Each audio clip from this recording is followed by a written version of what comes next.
원 플러스 한우로 고급지게 회식하자. 경성한우. 400평 규모, 550석 규모의 웨이팅 없는 한우 맛집. 경성한우. 매일 직접 작업하는 신선한 한우. 가격에 놀라고 품질에 또 놀란다. 경성한우. 네이버에서 죽전 경성한우를 검색하세요.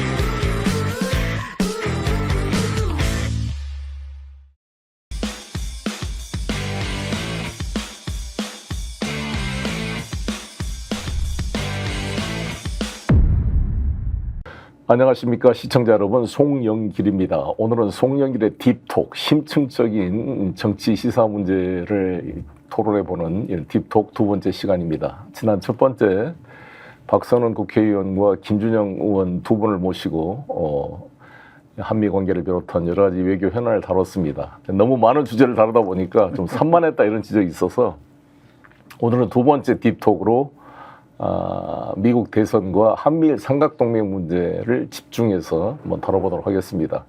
오늘은 김준영 의원께서 다른 일정 때문에 못 나오셔서 첫 번째 나오셨던 박선원 의원님을 다시 모시게 되었습니다. 박선원 의원님은 소개를 들었습니다만 현재 부평을 지역구 조선 국회의원 더불어민주당 소속이시고요. 국회 국방위원과 국회 정보위원회 간사 역할을 하고 계십니다. 노무현 정부 때 NSC에서 활동을 하셨고 청와대에서, 그리고 문재인 정부 때는 국정원 제1차장으로 여러 가지 국가안보 현안 문제를 다뤄온 전문가입니다. 오늘 이렇게 모셨는데 반갑습니다. 안녕하십니까. 네. 이번 이제 추석 잘 보내셨습니까? 예, 대표님 잘 보내셨습니까? 그래요.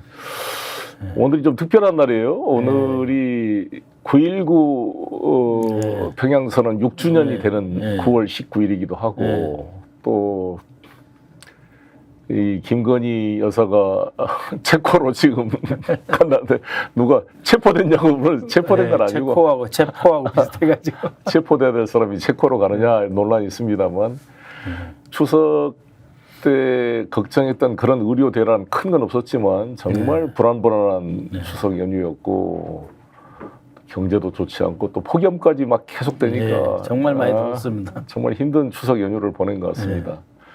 의료 대란은 계속되고 있고 이 집권 여당과 이 용사는 전혀 정치력을 보여주지 못하고 있고 여야 의정협조 아직 그 용산이 양보를 해야 될 텐데 안 되는 거죠. 용산도 양보 안 하고 있고요. 또 무엇보다도 한동훈 국힘 대표가 의료계와 좀 진실한 대화를 해야 되는데 계속 만나지도 않았으면서 만났다 그러고 계속 그냥 이미지 쇼만 하고 말만 하는 그렇죠. 거잖아요. 또 의료계를 어떻게 보면 자존심을 더 상하게 하고 오히려 불난지에 부채질한 그런 결과만 가져오고 있죠. 정말 진짜 이 국가를 고민하고 국민의 눈물을 닦아주는 정치를 해야 될 텐데 걱정입니다. 오늘은 어떤 이 외교 문제니까요. 이제 대통령 선거가 47일로 다가왔습니다. 47대 미국 대통령 선거인데 오늘이 딱 47일 남은 날이에요. 이번에 미국 대통령 선거는 11월 5일 날 실시가 되는데 국민 여러분 아시다시피 하원 의원 전체를 같이 선거합니다. 그러니까 우리로 말하면 총선이죠. 그리고 미국은 상원 의원이 각 주마다 2명씩 인구수와 관계없이 배정돼서 100명의 상원을 뽑는데 한꺼번에 뽑으면 안 되니까 상원의 계속성을 위해서 3분의 1씩 2년마다 뽑고 있죠. 그래서 총 임기 6년짜리 상원 의원을 올해 11월 5일 날 34명을 뽑습니다. 그러니까 437명의 미 전체 하원 의원과 상원 의원 34명 그리고 주지사 임기가 끝난 주지사들이 한 13명, 워싱턴주를 비롯해서 이렇게 해서 다 같이 11월 5일 날 뽑는 선거가 엄청난 선거죠. 갈림길에 서 있다. 볼 수 있죠. 미국 하원은 임기가 우리와 달리 2년이니까 매번 선거를 해야 돼요. 하원 의원들 보면은 예. 2년마다 선거하니까 죽겠다고 그러고 부러워하죠. 우리 한국 국회의원들 보면 부러워합니다. 정치 자금도 최하 1년에 100만 불씩 필요한데 그렇죠. 아주 힘들다고 합니다. 그러니까 상원이 되려고 그러죠. 예. 상원은 6년이니까. 예. 지금 근데 하원은 공화당이 장악하고 있고 상원은 한석 지금 민주당이 장악하고 예. 있는데 전망이 어떻습니까 지금? 사실 다 위태위태하죠. 둘 다. 예, 지금 이제 저변에서는 아무래도 현 정권에 대한 심판이 있을 수밖에 없거든요. 예. 그러면은 이제 바이든 쪽에서는 경기를 살렸다고 주장을 하지만은 트럼프 쪽에서는 경제가 죽었다. 왜냐하면 너무 물가가 오르고 집세 오르고 가솔린값 오르고 정말 슈퍼마켓 가도 너무 많이 올랐어요. 그러다 보니까 월급 받은 걸로 생활하기 어렵다. 저희 대표님 샌프란시스코나 뭐 뉴욕이나 필라델피아 가잖아요. LA 같은 데 가면은 번듯한 사람이 집이 없는 홈리스로 텐트에 살고 있어요. 교수도 있고 변호사도 있답니다. 네. 도저히 받는 월급으로 정상적으로 아파트 한 채, 방둑 한 짜리 혹은 혼자 사는 원룸 스튜디오에 살기 어려워서 지금 그 자진해서 홈리스 같은 사람들이 많거든요. 그 정도로 물가가 어렵기 때문에 예, 겉으로는 이제 그 경제를 과연 트럼프가 잘할 수 있을까? 왜냐하면 처음 나왔을 때 경제를 내세웠잖아요. 그런 의심을 하면서도 바이든 때의 그 실제 물가고 때문에 서민들이 상당히 그 트럼프 쪽에 많이 기울어졌다고 합니다. 글쎄 오늘 이제 연준이 파월이 이제 예. 0.5% 빅스텝 예. 금리 인하를 했습니다. 예. 미국이 한 5.25% 정도 예. 됐는데 한 5% 예. 0.5%를 예상보다 크게 예. 빅스텝으로 인하를 해서 예. 아마 이게 인플레이션에 대한 자신감이 있어서 그런 거 아닐까요? 인플레가 이제 어느 정도 이제 죽었다라는 측면도 있는데 거꾸로 보면은 이제 이 고용 부분에서 이제 더 이상 일자리가 늘지 않는다. 네. 즉 경기가 식어가는 거 아니냐. 네. 경기가 식어갈 때는 돈을 많이 돌게 해줘야 되기 때문에 이자율을 낮춰서 돈을 더 많이 돌게 해줘야 네. 된다. 이제 네. 그런 것 때문에 이제 제롬 파월을 이제 올릴 때는 빅 스텝이라고 하고 이제 내릴 때는 빅 컷이라고 하는데 이번에 빅 컷을 단행하겠다 하는데요. 네, 상당히 이제 그래서 이제 돈이 약간 주식 시장으로 몰리고 채권으로는 덜 가게 하면서 어떻게든지 간에 이제 이 조금 고용을 촉진해보고 소비를 진작시키기 위해서 돈을 더 많이 돌게 하겠다고 하는 건데 사실 제롬 파월이라는 사람이 트럼프가 임명한 사람이거든요. 그렇죠. 네, 그래서 트럼프는 반대했는데 사실. 네. 이게 근데 아무래도 해리스한테 유리하게 되지 않을까. 그런데 이제 오락가락해요. 이 제롬 파월이 누구 편이냐, 네. 과연 민주당 편이냐, 공화당 편이냐. 네.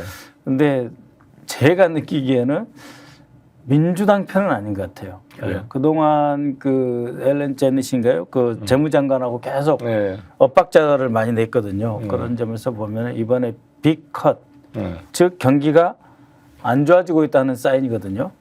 그래서 어떻게 이제 그 미 언론에서 이제 이 성격을 이제 주장할지 모르는데 미국 언론은 ABC, MBC, CNN 전부 소위 말하는 이제 주류 언론. 주류 언론은 다 이 도시에서 잘 자란 교육 잘 받은 사람들이 장악하고 있다. 지금 민주당이 장악하고 있거든요. 그렇죠. 그래서 이제 제롬 파월이 경기가 식어가고 있다라고 하는 사인을 네. 줄 텐데 그게 아니고 주류 언론에서는 경제가 안정되고 있다. 해서 이제 카밀라 해리스한테 유리한 쪽으로 아마 포장할 것 같습니다. 그렇죠. 뭐 ABC 이번에 미 대선 토론도 ABC가 주도를 했는데 ABC 서장이 저쪽 예.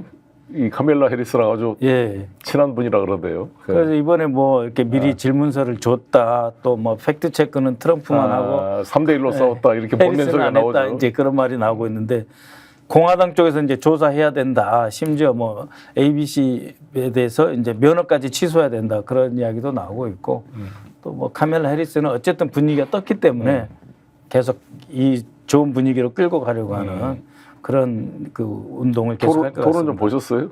나 다시 보기로 좀 봤습니까? 실시간은 못 봤을 거고. 왜냐하면은 네.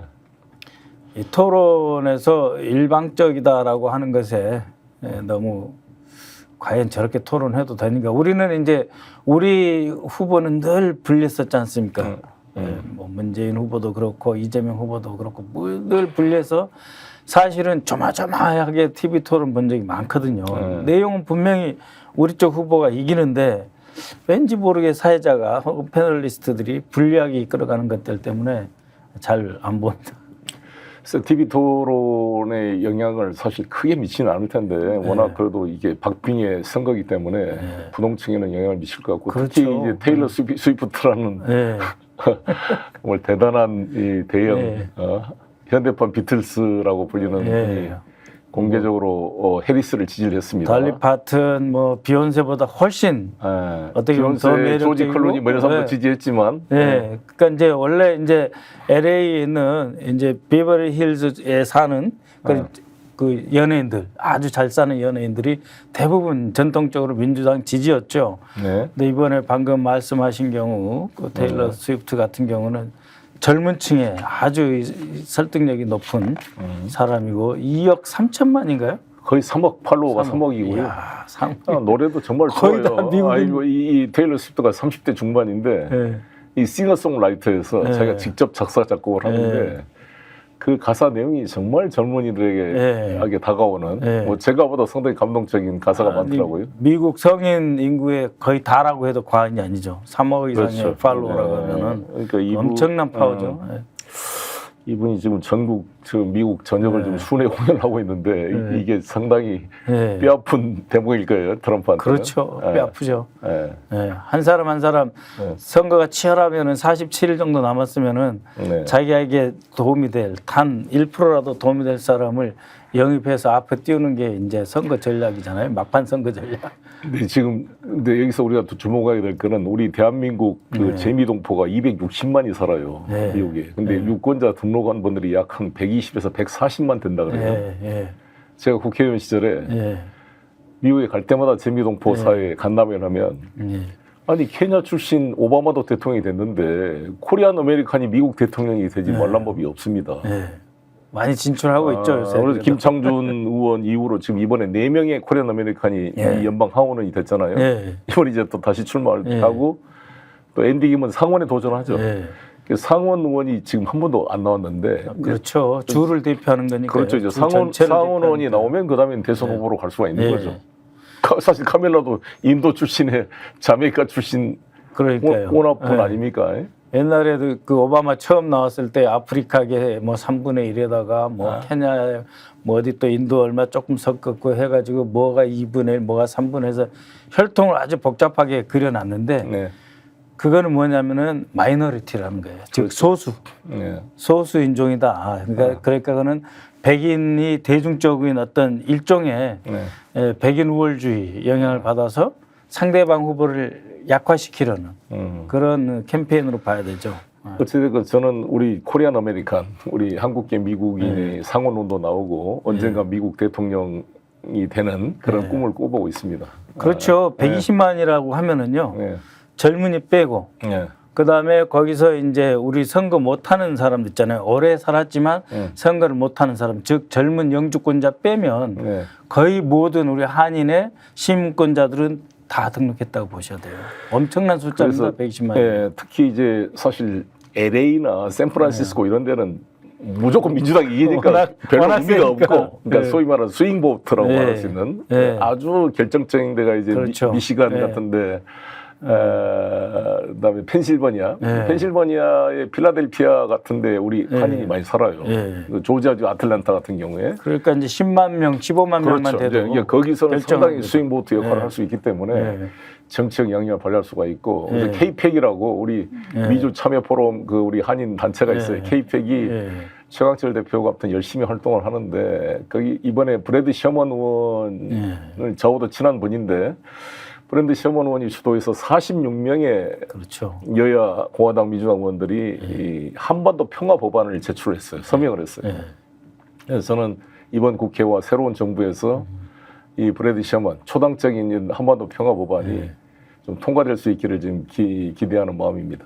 정말 그 너무도 당연한 말 아닙니까? 한반도 평화. 그런데 이제 이 윤석열 정권에 들어와서는 한반도 평화라는 말을 정부에서 안 씁니다. 그렇죠. 평화라는 말을 써서는 안 되는 금기어가 됐는데 헌법 위반인데 사실.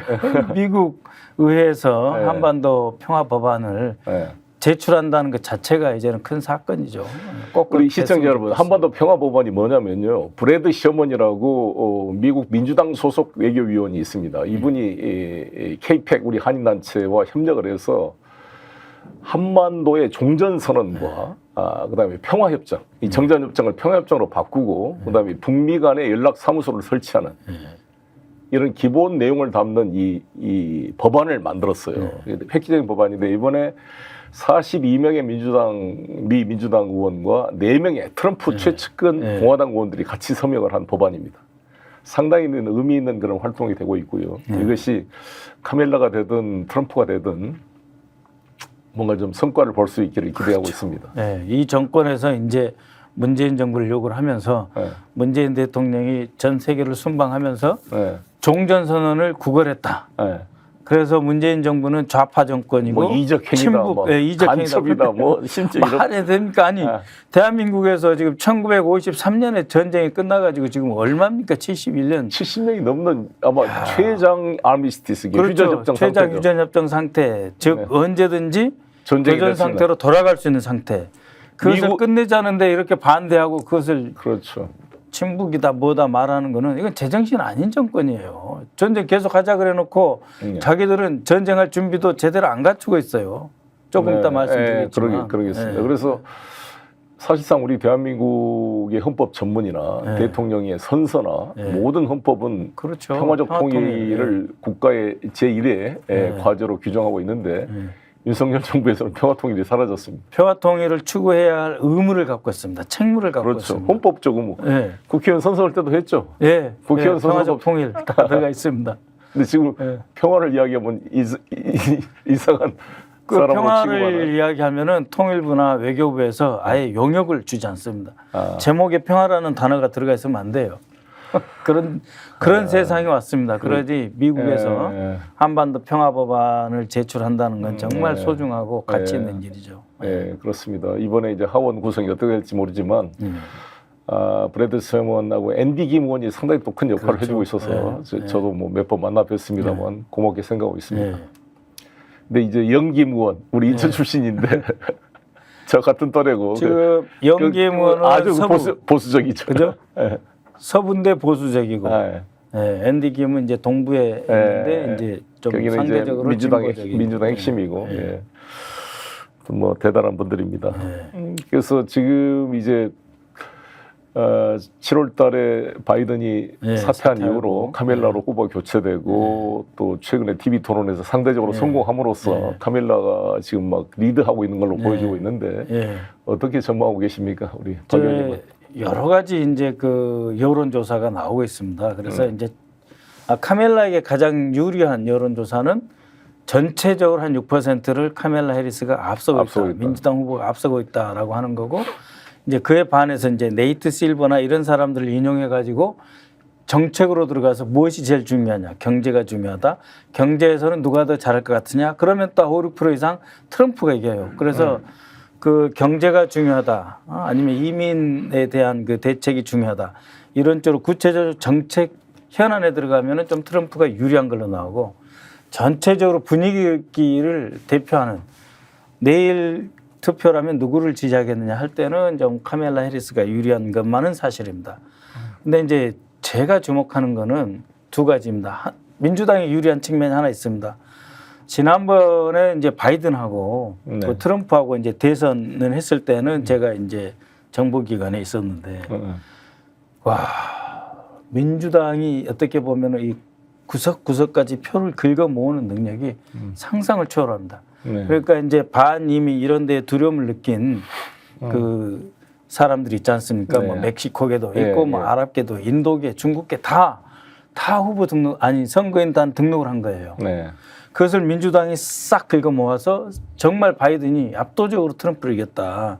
그래서 그 부분 조직력하고 이 바닥을 긁어내는 그 능력, 선거장 투표장으로 끌어내는 능력이 확실히 민주당이 유리하다, 강세다라고 하는 거고. 두 번째로는 이제 트럼프한테 유리한 측면인데요.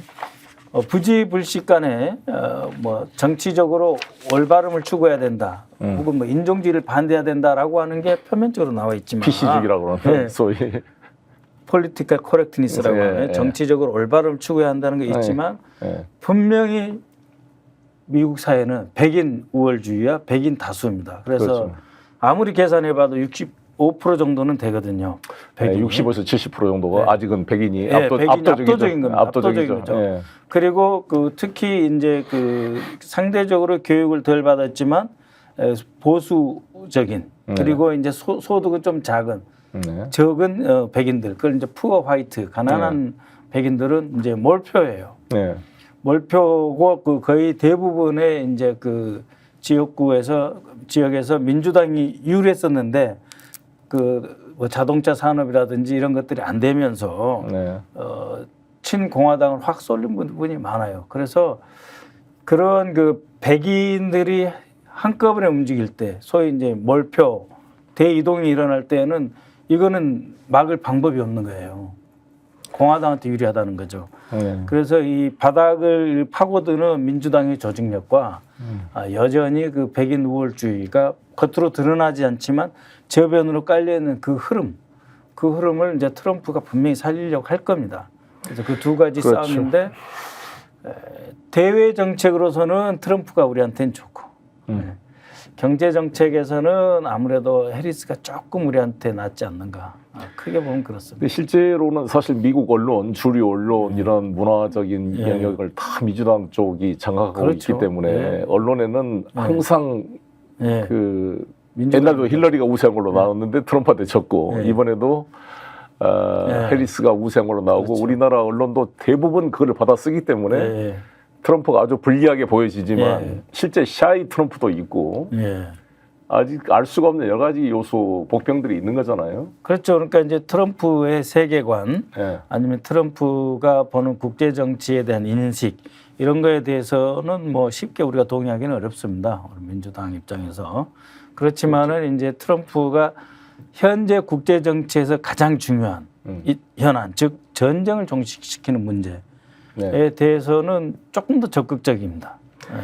그렇죠. 기후변화 문제 이런 데서는 저도 카멜라 해리스를 적극 지지하는 입장이고 이 기후변화를 부정하는 트럼프 예. 파리 협약을 탈퇴하고 이게 상당히 좀 그게 저는 예. 비판적입니다. 그리고 이민자 문제 또 상대방을 막 함부로 대하고 비하하고 인종주의적인 예. 차별 이런 건 아주 정말 동의하기 어려운 면이 많은데 그러나 우크라이나 전을 보면서 나는 트럼프 답변에 상당히 좀 공감을 했는데 그렇죠. 그때 아시다시피 TV 토론에서 네. 트럼프에게 당신은 젤렌스키 편이냐 푸틴 편이냐 이렇게 물어보니까 트럼프가 어떻게 답변했냐 지금 누구 편이 중요한 게 아니라 전쟁을 당장 종식시키는 게 중요하다. 네.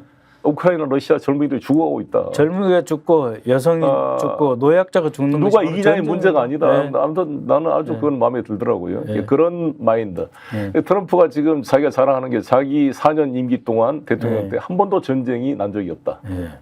그런데 해리스는 전쟁 났지만 미국이 직접 참가하지는 않고 있다. 그러니까 대리전을 프록시 워를 하고 있다. 네. 이렇게 이제 변명을 했지만 네.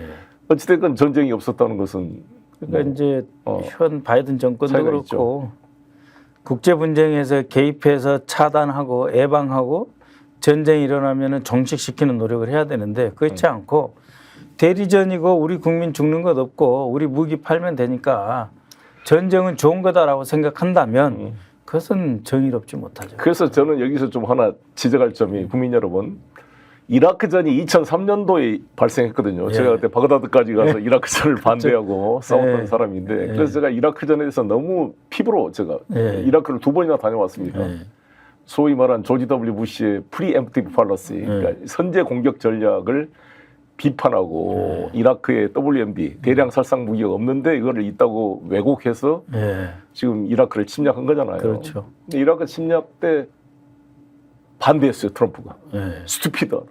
아주 세게 비판해. 그래서 조지 부시 가문하고도 틀어졌고. 지금도 조지 부시가 지금 해리스를 지지하잖아요. 그렇습니다. 공화당인데도. 그다음에 딕 체니. 딕 체니가 그때 이라크전을 주도했던 부통령 그렇죠. 아닙니까? 럼스펠더랑 다 같이. 그러니까 딕 체니 딸이 지금 공화당 의원이잖아요. 근데 여기 트럼프를 비판합니다. 그러니까 참 이 역사적으로 재밌는데 왜냐하면 다 이 사람들이 이라크전을 일으켰던 주 세력들이었기 때문에 트럼프를 미워하는 거죠. 네, 그때 참 슬픈 시기이기도 하고 어떻게 보면 미국의 대외 정책의 진면목을 봤다 이렇게 생각하는데요. 과연 미국의 어떤 그 대외 정책의 결정이 정의인가 진실인가? 저는 그렇지 않다는 걸 확인을 했습니다. 그때 이제 이라크를 공격할 때 사담 후세인이 어딘가에 핵무기, 생화학무기를 숨겨놓고 있다. 그래가지고 콜린 파월을 유엔 무대에 내세워가지고 논쟁을 했잖아요. 속았다 그랬죠. 네. 자기도 속았다. 네. 그래가지고 그 빌팽인가 그 프랑스 외무장관하고 콜린 파월하고 붙어요. 붙었는데 이제 콜린 파월이 졌습니다. 근데 거기에 제시하는 많은 그 화면, 사진 이 모든 것들이 막 개가 막 쓰러져, 돈가스를 그리고 먹고 뭐 죽고 컨테이너에서 화학무기를 만들고 있다. 그런데 완전히 그 가짜 뉴스였죠. 네, 가짜 뉴스였습니다. 2016년에 이제 우리 문재인 대통령이 이제 취임해가지고 특사단으로 제가 파견돼서 콜린 파월을 만났어요. 그래서 콜린 파월, 당신도 한때 황금기가 있는 멋있는 미국의 지도자였다 이렇게 이야기를 하니까 갑자기 눈물을 흘려요. 콜린 파월이. 정말 양심 있는 사람이에요. 그냥 우는 게 아니고 눈물이 닭똥 같은 눈물이라는 표현 쓰잖아요. 그렇게 막 펑펑 울어요. 자기가 그때 당했다는 거죠. 자기는 CIA한테 속았다는 거지.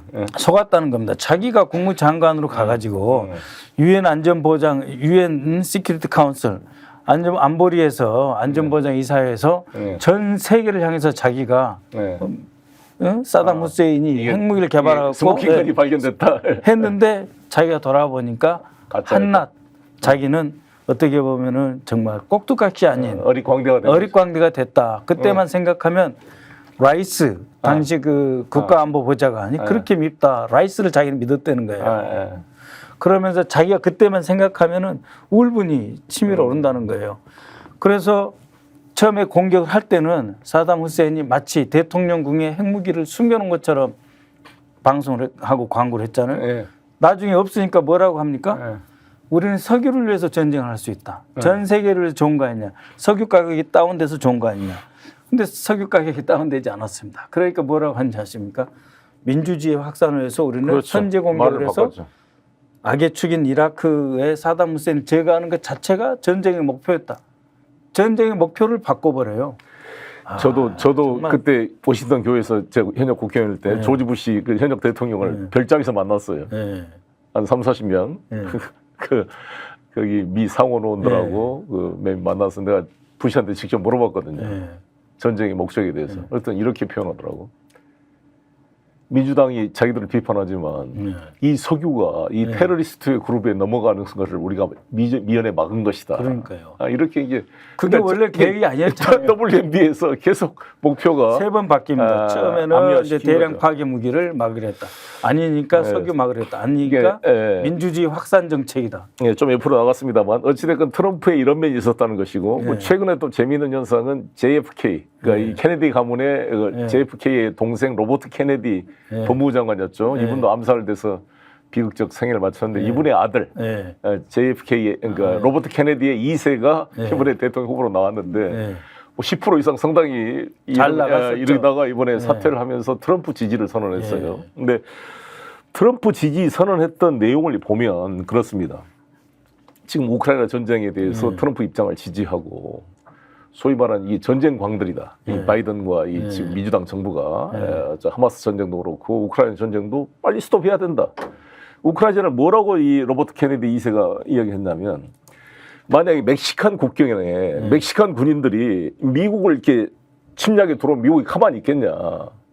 이게 러시아가 그런 입장이라는 거지. 우크라이나가 약간 멕시코하고 이게 비교를 해서 그래서 소위 말한 나토 북대서양 조약기구의 동진 정책을 이제 애둘러 비판하고 있습니다. 그다음에 이제 털시 가바드라고 우리 박 의원님 못 들어보셨죠? 내가 한번 이야기했던가요? 이분이 이제 하와이 출신 연방의원인데 이 힌두교 출신이에요.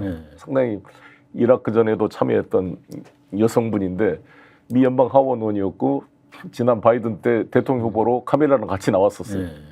같이 나왔다 여성 후보로 나왔다 떨어졌는데 이분이 이제 민주당을 탈당하고 트럼프를 지지하고 있습니다. 트럼프를 지지한 이유는 뭐냐? 이분의 지역구가 하와이다 보니까 북핵 위협, 북한의 ICBM 위협에 직접 타깃이 될 수 있는 게 하와이이기 때문에 대화를 해야 된다. 트럼프의 김정은과의 직접 대화를 적극 지지하고 있는 분이에요. 저하고도 친한 분인데 털시 가바드의 그런 트럼프 지지 이유 그다음에 로버트 케네디 2세의 지지 이유를 보면 그 트럼프의 소위 그 이라크전 반대와 일관돼 있고 현재 우크라이나 전쟁과 이 한반도 핵 문제 해결하고도 연결돼 있는 면이 있습니다. 이건 좀 긍정적인 그렇죠. 요소들이죠. 현실적으로 보면은 이제 전 세계에 이제 5개의 화약고가 있다고 그러지 않습니까? 현재 전쟁 중인 러시아, 우크라이나 하나 있고, 그다음에 중동에서 지금 이란은 아직 확실하게 이스라엘을 공격하기보다는 오히려 살짝 빠지는 그런 느낌이 있지만 헤즈볼라, 하마스와 이스라엘과의 전쟁이 있고, 그다음에 이제 남중국해. 남중국해는 주로 이제 필리핀하고 일본하고 미 해군이 중국하고 이제 분쟁이 일어날 가능성이 높은 것이고, 그다음에 이제 대만과 중국 그 사이가 있고, 그다음 한반도 이 5군데인데 5군데를 미국 혼자 감당할 수가 없어요. 그 주 방위군까지 다 동원해봐야 140에서 150만 명의 군대를 갖고 있거든요. 그러니까는 전 세계에 직접 개입하지 않는다. 그 대신 각국에서 전쟁을 치르면 우리가 지원을 해준다. 그럼으로써 러시아와 중국을 봉쇄해서 결국은 전쟁에 빠져 들어가는 러시아와 중국의 국력을 쇠락시켜서 우리한테 헤게모니, 패권적인 도전 세력이 되지 않도록 하겠다라고 하는 것이기 때문에 전체적으로 평화지향적 정책 노선이 지금 약화되고 있는 추세. 그런 추세에서 이제 전쟁을 종식하자고 하는 정치인들이 트럼프에 가 있다고 하는 것은 상당히 어떻게 보면은 역설적이고 좀 아이러니한 측면은 있습니다. 그런데 아무튼 카멜라 해리스도 사실 바이든에 비해서는 약간 좀 더 이 한반도 문제에 대해서 좀 이 유연성이 있는 것 같습니다. 이게 선제 타격을 반대하고 있고 어찌됐건 북핵 문제 해결에 대한 인식이 좀 더 좀 나은 것 같아요. 이제 김태효가 뭐 자기가 가르치겠다고 막 그런 건방진 소리를 했는데 김태효가 뭘 가르칠지 모르겠습니다만. 김태효 친일 밀정이라고 그래도 반박 한번 못해요. 나 이런 사람 처음 봤어요. 김태효가 얼마나 웃기냐면요. 여기서 말하는 김태효라는 사람은 윤석열 대통령이 아주 좋아하는 검사의 아들로서 이명박 정부 때 이명박 비핵 개방 3선을 주도했던 사람이고 지금 대통령실 안보실에 이제 1차장입니다. 안보실 1차장으로 사실상 이 또 윤석열 정권의 대북 정책을 총괄하고 있는 친구죠. 김태효 차장이 다 한다고 봐야 돼요. 왜냐하면은 아주 저기 이제 외교장관은 중국만 합니다. 그다음에 지난번에 있었던 안보실장 장호진은 러시아만 해요. 그리고 이제 그 조태용 국정원장은 그냥 국정원장에 만족하는 분이에요. 그러니까는 북한 문제하고 미국 문제, 일본 문제는 김태효 혼자 다 하는데 이 사람이 정말. 이제 뭐 미국의 정책을 좌지우지하고 무슨 뭐 조언을 하겠다고 하는데 말이 안 되죠. 안심한 소리고 일단은 이제 이야기를 지금 시청자 여러분 저희가 오늘 박선원 의원님을 모시고 미국 대선 이야기를 쭉 한번 돌이켜봤습니다. 미국 대통령 후보가 누가 되든지 우리 한반도 우리 대한민국 중심으로 그걸 잘 활용을 해야 될 것입니다. 어느가 좋다 뭐 양쪽 다 그 불온을 푸시할 필요는 없죠. 양쪽 다 똑같습니다. 장점이 있고 단점이 있기 때문에 뭐 우리가 대한민국 민주당 쪽에서는 뭐 미국 민주당이 좋다 그런 것도 아니에요 사실.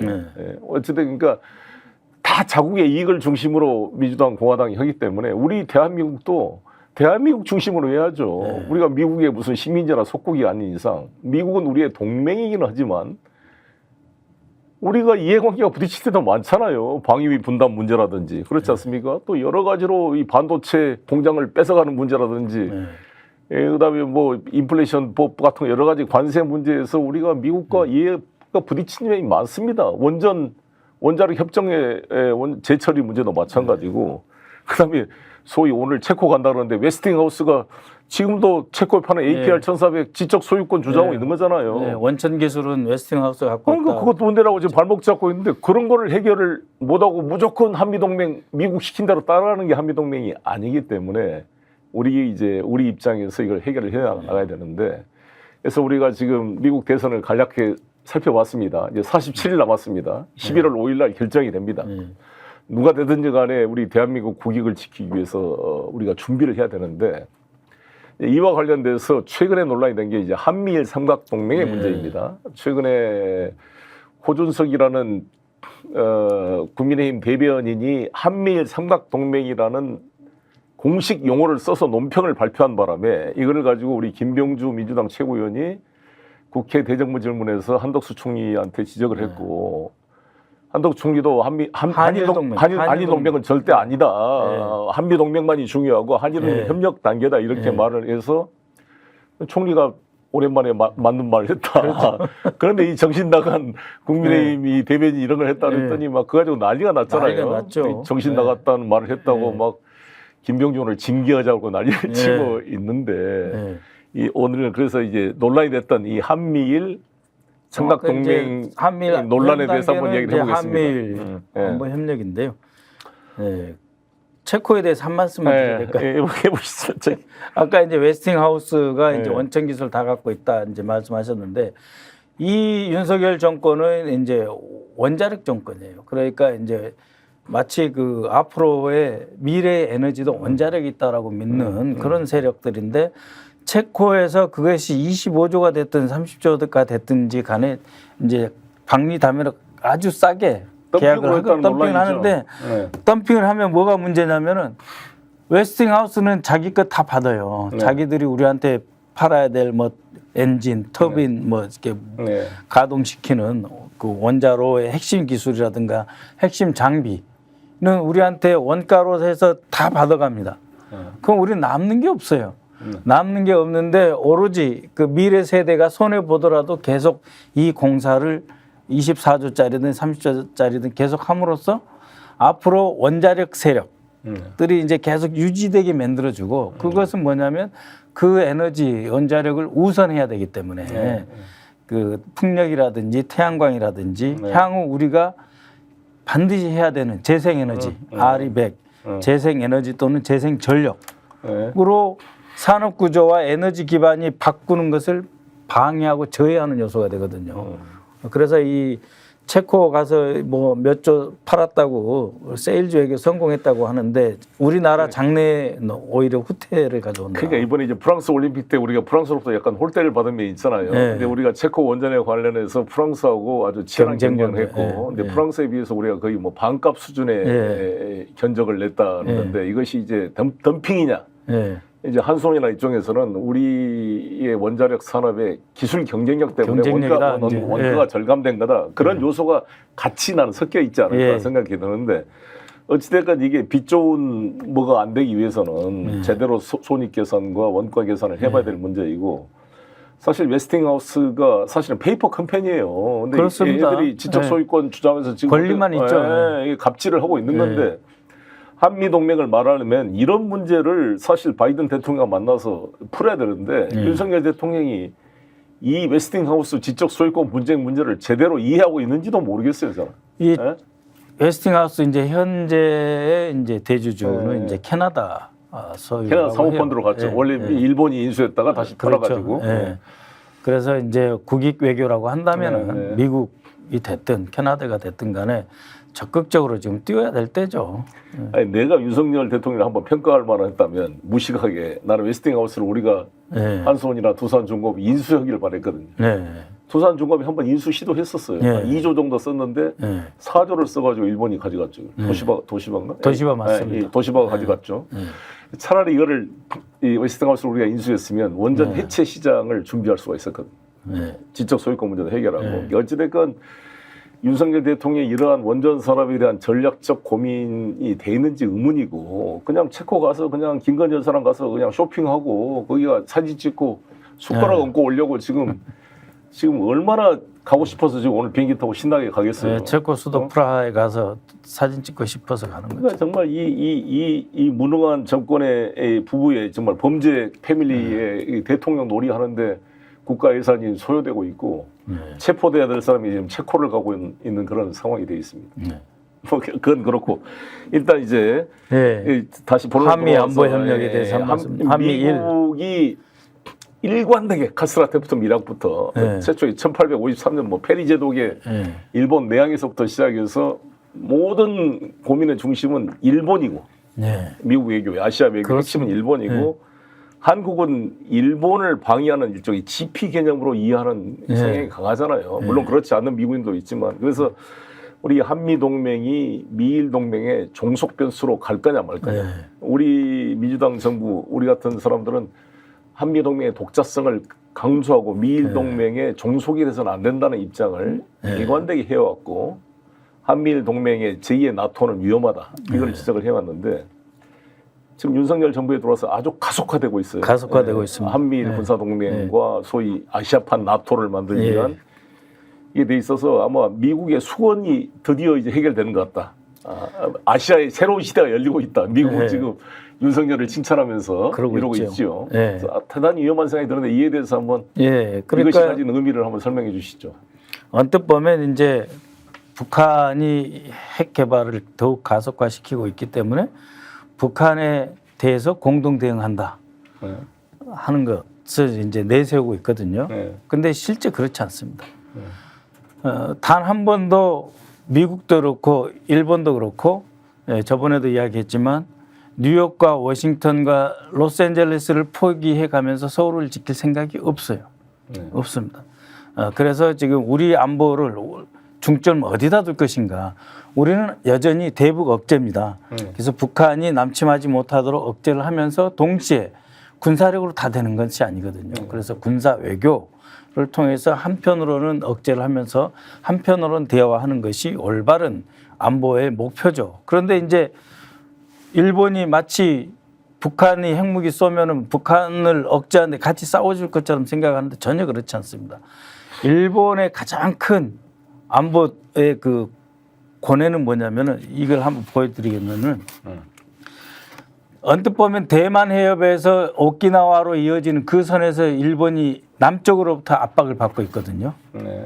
또 하나의 압박은 북쪽입니다. 그러니까 러시아에서 지금 홋카이도 밑으로 해서 본토, 이쪽으로 위에서 내려오는 압력과 대만 해협에서 올라오는 남방으로부터 압력이 양쪽에서 압력을 일본은 받고 있습니다. 그런데 최근 들어서 미국이 하도 대만을 보호한다 그래가지고 중국하고 맞서주는 모습을 띄워주니까 일본의 안보 목표가 러시아로부터의 위협을 억제하는 쪽으로 중점이 살짝 이동을 했습니다.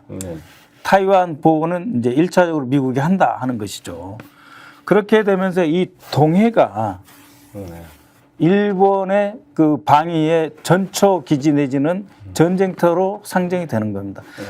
즉 러시아가 이제 홋카이도로부터 지상전으로서 쭉 내려가려고 했는데 우크라이나 전쟁을 해보니까 안 되더라는 거죠. 그래서 우크라이나에서는 지상전으로 가고 이 극동에서는 러시아가 해군과 공군력을 동원해서 바로 미국, 일본 중앙을 치겠다라고 하는 식으로 전략이 바뀐 겁니다. 이것에 대한 대비가 시급해진 것이에요. 그래서 이 울릉도 독도를 비롯한 이 동해를 전쟁터로 삼고자 하는 거죠. 그래서 이제 일본해라는 말도 쓰고 미국도 더 이상 이스트 시라는 말을 안 쓰는 거거든요. 그러니까 일본의 동경에서 다시 이 동북아시아를 바라보면서 전쟁 계획, 억제 계획, 안보 전략을 다시 짜는 겁니다. 그래서 이 일본이 활처럼 이 그 러시아로부터 대만, 중국까지 다 막아주는 가장 중요한 방어선이라고 미국은 생각합니다. 그래서 여기에 동북아 사령부를 설치하려고 하는 것이 미국의 생각이고 이 동북아 사령부를 설치하는 그 흐름에 맞춰서 일본은 주한미군, 주일미군 모두가 동경에서 통합되고 한국의 해외 공군까지도 일본을 항차 지원해 줄 수 있는 세력화하는 것이 일본의 안보 목표입니다. 그러려면은 어떻게 됩니까? 한국의 친일 정권이 서야 되는 거예요. 그 역사 문제도 다 지워버려 줘야 되고 일본의 이익과 한국의 이익이 동일하고 일본이 더 우위에 서는 것이 곧 일본의 국익을 중시하는 것이 한국의 국익에도 기여하는 거다. 그런 틀로 계속 끌고 가는 것이거든요. 그래서 만약에 공군이 합동훈련을 한다 그러면은 이게 이제 F-15 우리나라 전투기고 이거 이제 일본 자유대. 그래서 미국이 앞서고 한국의 공군이 참여하고 일본을 방해하는 네. 그런 틀을 구상하는 것이 미국과 일본의 동북아 전략의 핵심이다라고 하는 거죠. 근데 여기서 일반 보수적인 분들이나 이런 이제 국민들이 이렇게 네. 의문을 제기할 거예요. 아니 지금 북중러가 네. 저렇게 군사적으로 지금 협력하고 특히 예. 푸틴이 평양을 방문해서 예. 북러 간에 이제 거의 사실상 군사 동맹도 맺은 판에 예. 야, 그걸 막으려면 우리도 한미일 해야지 왜 그게 반대하냐? 너희들 그 뭐 북한에 끌려다니냐 그러냐? 이렇게 이제 비판을 한단 말이죠. 예. 그럼 다시- 어떻게 예. 답변하겠습니까? 다시 한번 말씀드리지만 이제 한미일 안보 협력이라고 하는 것의 목표와 네. 한미 동맹의 목표는 다릅니다. 한미 동맹은 정확하게 대북 억제거든요. 그렇죠. 그래서 북한이 중국을 배후로 하고 러시아와의 군사 협력을 통해서 우리 대한민국에 대한 위협을 키우고 있잖아요. 그렇죠. 이 상태에서는 한미 동맹에 집중을 해서 미국이 네. 시야를 너무 넓히지 않고 네. 대북 억제에 좀 더 중점을 한정되도록. 두기를 네. 우리는 바라는 거고. 네, 그렇게 이제 미국의 인식을 계속 끌고 가서 네. 북한을 억제를 하면 네. 그러면 러시아를 억제하는 것이고 동시에 중국도 억제가 되는 것입니다라고 설득을 해야 되는데 자꾸 한미일로 가서 일본도 북한을 억제해 주는데 도움이 되는 거 아니냐. 그런데 그렇지 않습니다. 한미일로 가는 순간 시야는 대중으로 확 넓혀지면서 한국의 군사력은 오히려 대북 억제가 아닌 미일 동맹의 하위 수단으로 활용되는 대상으로 그렇죠. 돼버리거든요. 그렇죠. 그래서 우리 안보에 더 안 좋은 겁니다. 그렇죠. 이번에 7월 달에 이 일본에서 방위백서를 발표를 했는데요. 이 방위백서 핵심은 그겁니다. 북한을 억제하고 동시에 인도 태평양에서 규칙이 통하는 국제 질서를 유지하자. 네. 그래서 항상 대중국 억제 그리고 동북아에서의 러시아 억제 이것이 이제 일본의 투 프론트 워 개념이거든요. 네. 북방으로부터의 러시아, 남방으로부터의 중국. 여기에 이제 미국이 크게 보면은 맞지 않느냐 해가지고 일본의 논리에 계속 빨려 들어가고 있는 겁니다. 네. 그래서 한국의 안보 목표와 일본의 안보 목표가 상충되는데 마치 보완되는 것처럼 오해하도록 끌고 가는 거죠. 그렇죠. 이제 가장 위험한 게 사실상 이번 광복절 경축사에서 윤석열 대통령이 예. 일본에 있는 유엔 7군데 후방 기지의 역할 이것이 예. 대북 뭐 위협을 막는 중요한 요소다. 예. 이것을 신원식 장관도 강조하고 있고. 그래서 박선원 의원이 말씀하신 그 동북아 사령부를 만들어서 한미일 삼각 군사 체제로 만들어서 사실상 이게 주일미군, 주한미군 나가서 자위대 한국군까지 통합하는 통합 전력의 사령부가 된다면 예. 사실상 우리나라는 일본의 속국이 되는 거죠. 이제 주한미군 대신 자위대가 그 역할을 점점 이제 감당하게 되고 일본이 군사 강국화되고 또 헌법도 평화법도 개정해서 그야말로 미국의 역할을 일본이 대신하는 그런 체제로 가겠다는 거 아니겠습니까? 그런 체제로 가겠다는 겁니다. 거기서 이제 문제점이 뭐냐면은 아니 일본이 이렇게 같이 싸워주면 좋은 거 아니냐 이렇게 생각하는데 전혀 그렇지 않습니다. 일본의 공군력은 뭐냐면은 동해에서 이제 중국 공군이나 러시아 공군하고 공중전을 해가지고 막는 개념이에요. 근데 우리 공군은 어떤 거냐면은 전략적 목표를 가서 폭격하고 돌아오는 목적이에요. 그래서 공군의 구성이 전혀 다릅니다. 그래서 일본의 공군력이 별로 우리한테 도움이 되지 않고 그렇죠. 활동도 하지 않을 거예요. 그다음에 일본이 갖고 있는 이 해역 전체의 규모는 우리가 갖고 있는 해역의 10배가 넘어요. 그렇기 때문에 자유대에서의 그 일본의 그 해상 자유대는 절대 우리를 지원해 줄 수가 없어요. 오히려 우리가 일본을 지금 도와주고 있는 형국이거든요.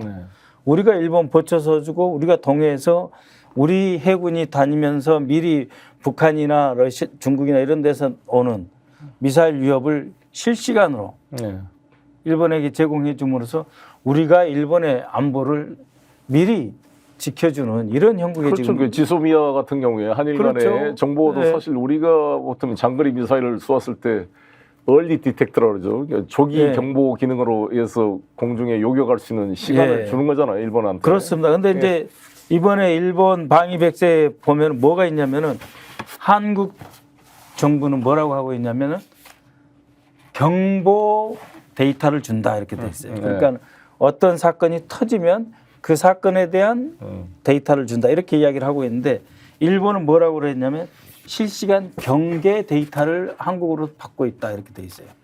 작년 12월부터 경계 그렇죠. 데이터를 받고 있다. 이건 뭡니까? 사건이 터지기 전에 계속 찍고 있는 그 정보를 실시간으로 준다는 이야기예요. 우리는 네. 받는 거 하나 없이. 중간에 또 한번 설명드리겠습니다. 시청자 여러분. 지금 저희는 박선원 의원님과 함께 한미일 삼각동맹이 가지고 있는 그 의미, 위험성에 대해서 지금 논의를 하고 있는데 그냥 간단하게 언뜻 생각하면 아니 북한의 침략을 막기 위해서 일본과 협력한 게 뭐 잘못됐느냐. 너는 저 종북주의자냐. 그럼 북한한테 우리가 그냥 끌려다니란 말이냐. 이렇게 이제 반문할 수가 있는데 우리 주장은 미국은 세계 최강의 군사력을 가진 나라이고 대한민국은 세계 6대 군사력이고 11대 경제 대국입니다. 북한의 지금 GDP 규모를 보면 대한민국의 40분의 1, 50분의 1에 불과한 세계 최빈국 중에 하나잖아요. 걔들의 재래식 무기, 물론 핵무기를 가지고 있다 그러지만 그 북한을 상대로 세계 1위의 미국의 군사력과 세계 6위의 대한민국 군사력이 합해서 한미 동맹을 만들었는데 그 북한이 한미 동맹으로도 부족해서 일본의 군사력까지 필요하다는 것은 이건 누가 보더라도 맞지가 않는 것이고 일본이 온다는 것은 뭐냐? 중국, 러시아를 적으로 만들겠다는 거예요. 그러니까 일본의 국익을 위해서. 그러면 중국, 러시아가 과연 대한민국의 적이냐? 양면성이 다 있죠. 그러나 중국은 원칙대로 우리나라의 제1 무역 파트너이고 러시아는 세계 최대 강국으로 우리나라의 관계에 매우 중요한 자원의 보고일 수도 있고 식량 기지가 될 수도 있고 특히 앞으로 말레카 해협이라든지 이 바시 해협, 필리핀과 네. 대만 해협, 아니면 이제 대만 해협이 분쟁으로 차단됐을 때 우리 유럽과 중동에서는 석유나 상품 수출 컨테이너가 다 말레카 해협, 수에즈운河와 말레카 해협, 그다음에 대만 해협이나 바시 해협을 통해 한반도로 오는데 이게 차단되면 우리의 대안은 북극 항로밖에 없어요. 근데 북극 항로를 주관하는 최대 국가가 러시아입니다. 러시아와 우리가 협력이 매우 필요해요, 대한민국이. 러시아도 우리를 좋아해요. 협력하고자 합니다. 중국도 물론 뭐 일장 일단 있습니다만 이거를 우리가 굳이 북한 하나 상대하기도 지금 버거운 면도 있는데 중국, 러시아 세계 2대, 3대 군사 대국을 우리의 적으로 만들 필요가 뭐가 있냐고 이게. 그렇죠. 지금 이제 일본이 24만에서 25만 명의 자위대를 갖고 있는데 그 중에서 이제 지상군, 육군이죠. 육군이 한 16만에서 18만 왔다 갔다 해요. 그러니까 이것 갖고는 러시아에서 내려오는 홋카이도하고 그다음에 중국에서 이제 올라오는 이 압력을 막기도 부족한 거예요. 그다음에 미국이 아까도 말씀하셨지만 대리전. 대리전 개념이 뭐가 위험하냐면요. 지금도 우리 한미 공동 작계에서는 전쟁이 터지면 2주 내에 60만 명의 미군이 들어온다라고 돼 있어요. 근데 자꾸 일본 중심으로 해서 한미일 안보 협력을 해가지고 한미 동맹의 목적이 러시아와 중국을 억제하는 쪽으로 초점이 흐트러지면 더욱 대리전 입장으로 빠져서 60만의 미군이 안 오는 거예요. 그렇기 때문에 우리는 한미 동맹에 1차적으로 집중을 하자. 그렇죠. 대북에 1차적으로 집중하자. 이것을 완벽하게 확보해 놓고 그것을 공고히 해서 미국이 자꾸 대리전으로 해서 빠지는 그 흐름을 막는 것이 우리 안보의 주 목표다. 진정으로 북한을 억제하고 싶으면 진정으로 한미 동맹에 좀 더 집중해라 이런 이야기죠.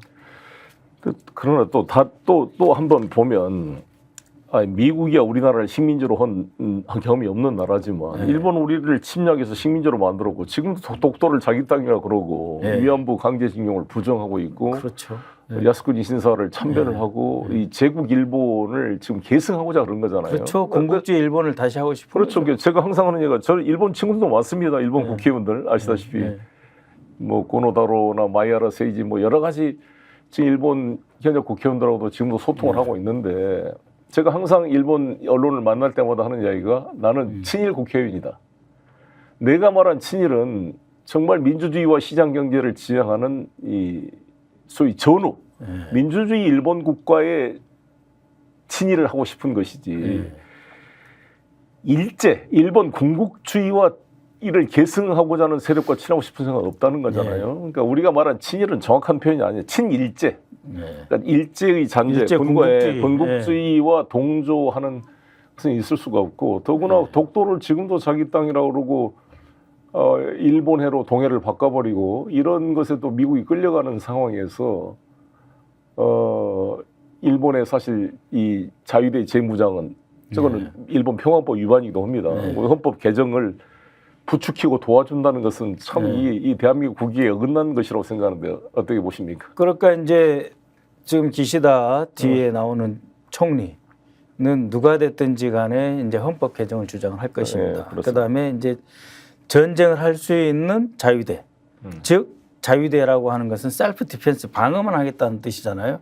그래서 분명히 이 자위대를 내셔널 아미로 바꿀 겁니다. 일본의 군으로 바꿀 겁니다. 그래서 미국은 이것을 이제 바라고 있는 거죠. 싸울 수 있는 군대. 그리고 전쟁할 수 있는 일본. 그러면 전쟁을 어디서 할 겁니까? 동해에서 합니다. 전쟁을 어디서 할 겁니까?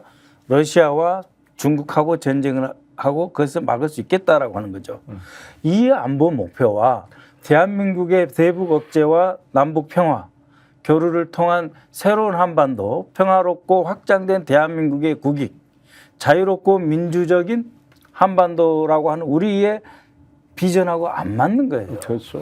그렇기 때문에 일본이 무장하고 일본의 해군이 우리를 도와준다? 그런 꿈을 꾸면 안 됩니다. 우리 국민 여러분, 시청자 여러분, 사실 청일전쟁의 핵심 전쟁터가 우리 이 한반도였습니다. 뭐 아산 앞바다 풍도해전부터 평양 전투에 이르기까지, 그다음에 러일 전쟁. 러일 전쟁에서 인천 앞바다에서 시작된 겁니다. 아니 38선을 그었던 최초의 역사가 러일 전쟁이잖아요. 1905년. 뭐 임진왜란 때도 뭐 그놈들이 분단할 생각도 있었기 때문에, 그러니까 어찌됐건 임진왜란도 사실 이 도요토미 히데요시가 명나라를 치러 갈 테니까 길을 비켜달라, 정명가도 그랬잖아요. 그러니까 이게 항상 일본과 이 러시아, 중국과의 전쟁터가 우리 다 한반도가 된 것입니다. 동해바다가 되고 서해바다가 되는 것입니다. 그러한 이 일본의 국익을 위한 전쟁터로 한반도를 다시 내줄 것이냐. 우리가 일본하고도 친하게 지내지만 중국, 러시아도 척지지 않고 균형을 통해서 우리 김대중 대통령이 말씀한 대로 4대 강국 어디와 척지지 않고 그렇죠. 균형을 만들어서 우리 민족의 자주적 공간을 열어가서 전국적으로 우리의 소원인 남북한의 평화 통일을 이뤄갈 것이냐. 그렇습니다. 이 중대한 과제잖아. 만약에 북중로와 한미일 동맹으로 확실히 갈라지면 분단은 사실상 이제 고착화되는 거잖아요. 통일은 거의 이제 불가능한 상황으로 가는 거잖아요. 통일을 꿈꾸지 못하죠. 돌이킬 수 없도록 이번에 한미일 장관이 서명을 했다 그래가니까 아마 국회에서 보니까 의원들이 왜 보고 안 하냐, 보고도 안 하고 있죠 지금. 지금 이제 한 명 한 명 찾아다니면서 보고를 하겠다고 하는데 그게 더 의심스럽습니다. 왜냐하면 보고했으니까 동의해달라 이런 뜻이고 보고했으니까 조약의 성격이 아니기 때문에 국회가 더 이상 왈가왈부하지 마라 이런 의미가 담겨 있거든요. 그러니까 이런 항상 어떤 행위 밑에 깔린 복선을 우리가 두려워하지 않을 수가 없어요. 그러니까 정말 이 윤석열 정권과 김문수 장관이나 지금 소위 통일부 장관 이 모든 강요들 대부분 거기다 독립기념관장까지 한일 강제 협약은 사실상 합법적인 조약이다. 따라서 그때 우리는 국가가 없어졌고 우리는 일본 국민이었다. 이런 식의 거의 일본 국민도 아니고 일본의 궁극주의적인 우익의 생각을 그대로 대변하고 있는 세력이 현재 대한민국의 정권을 잡고 있습니다. 그래서 일본 구구의 하수인이에요. 하수인. 이런 사람들이 지금 돌이킬 수 없는 협약을 체결했다는 게 이게 너무 걱정이 되고 그러니까 이 국가 주권을 팔아먹고 있는 게 아니에요. 어수선하긴 하지만 이 그림을 한번 보시면은 한미일 안보 협력이 좋은 것 같지만 지금 그 새로운 프레임으로 가면은 우리는 최전선에서 대만을 지켜라면 가야 돼요. 우리 그다음에 자 러시아 해군하고 지금 러시아 공군이 동해에 떴으니까 일본에 지켜야 하니까 미국이 합류해라 하면 합류해줘야 돼요. 거기다 우리 북한은 당연히 우리가 억제를 해줘야 돼요. 그래서 지금 우리가 국방력을 키우자 하는 거 우리 다 동의해요. 우리 힘이 더 세져야 된다. 자강. 그래서 북한을 억제를 하되 그 자강을 기초로 해서 남북 대화로 끌어내오는 것이 우리 국가 목표이고 국익이잖아요. 근데 지금 이제 일본의 하수인화 돼버리면은 이제 동경에서 다 지시하는 거예요. 동북아 사령부에서. 자, 지금 가장 위험한 데가 대만이다. 특전사 보내줄 거냐, 뭐 해병대 보내줄 거냐, 해군 보내줄 수 있느냐. 그다음에 당신들 지금 갖고 있는 공중 급유기 동원해서 공군도 동원해 주라 하면 어떻게 하겠어요? 지금은 사실 인태 사령부가 하와이에 있습니다만 지금 이제 사실 한국 전쟁 때는 동경 사령부가 사령부 역할을 한 것처럼 남북 간의 전쟁 상태가 강화되면 동경이 사실상 사령부가 되는 거죠. 그렇죠. 이게 우리가 왜 민족의 정말 이 비극을 막아야 될지 한번 절박한 순간인데 좀 마무리를 해야 될 것 같습니다. 오늘 좀 뭐 깊은 이야기를 많이 나눴습니다만 미국 대선을 쭉 한번 이렇게 살펴봤고요. 어느 정권이 되더라도 지금 미국의 이익에 따라 추진되고 있는 한미일 협력, 아시아판 나토의 구성이 대한민국 국가 안보에 도움이 될 것이냐, 우리 국가 주권을 어떻게 이 강대국들의 충돌 속에 찾아낼 것이냐, 정말 지혜가 필요한 때인 것 같습니다. 정말 이 부동실한 이유로 군대도 기피했던 정말 국가 외교 안보 분야에 너무나 경험이 부족하고 무능한 이 윤석열 정부가 민족의식도 없고 거의 그냥 친일제 거의 뭐 그런 하수인화되어 있는 세력이 국가 주권을 팔아먹지 않을까. 한반도 국가 군사적 긴장을 격화시켜서 우리 한반도가 제2의 청일전쟁, 러일전쟁의 그런 전쟁판이 되지 않을까라는 두려움이 앞섭니다. 이런 데 대해서 우리 외교안보 전문가 박선원 의원님과 함께 어떤 이 딥톡 두 번째 토론을 했습니다. 잘 봐주시고 딥톡 세 번째 토론도 기대해 주시길 바라겠습니다. 저도 광고 하나 해도 되겠습니다. 박선원 TV 많이 구독해 주십시오. 박선원 TV가 나왔구나. 2만 1,000명밖에 안 됩니다. 이제 시작하셨으니까 봐주십시오. 다 같이 구독해 주시고 우리 박선원 우리 민주당의 인재인데 제가 정말 좋아했고 또 존경한 분인데 큰 역할 부탁드리겠습니다. 감사합니다. 고맙습니다. 아니 왜 아직도 3년간 같은 통신사 인터넷 계속 쓰고 계세요? 인터넷 가입 시 48만원 유심 경동 시 추가 혜택이 주어집니다. 인터넷 비교원 통해 인터넷 가입하고 시민에게 홍보해주세요. 지금 농구에 인터넷 비교원 검색 후 3초만에 감동 행복 비교해보세요. 인터넷 비교원. 원 플러스 안으로 고급지게 회식하자. 경성 한우 400평 규모 550석 규모의 웨이팅 없는 한우 맛집 경성 한우. 매일 직접 작업하는 신선한 한우. 가격에 놀라고 품질에 또 놀란다. 경성 한우. 네이버에서 직전 경성 한우를 검색하세요.